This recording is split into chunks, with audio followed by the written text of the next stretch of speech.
I'm telling you right now, you're going to be in big trouble. Big, big trouble. Kaya tawagan mo na si Andrea. Ipamove mo na lang yung date nyo. Okay, fine.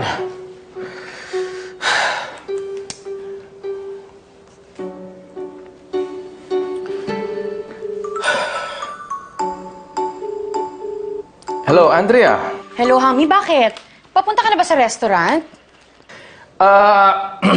Andrea, kaya ako tumawag sa'yo dahil...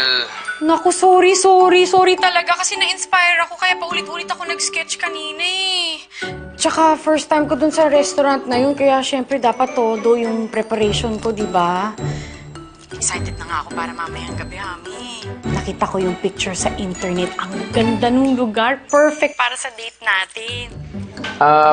Andrea, kaya nga ako tumawag because there's a change of plans, okay? Bakit, Hami? May emergency ba sa Icon? Hindi na ba talaga tayong matutuloy?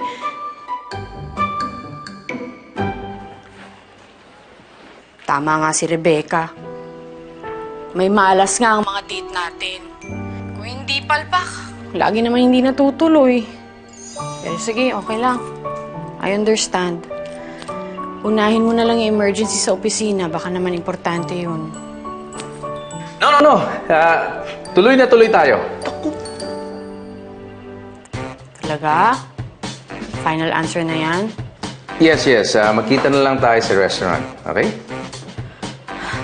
Salamat, Hami. Hindi mo alam kung gaano mo ako napasaya. I'll see you tonight at 7 p.m., ha? I love you, Hami. I love you too.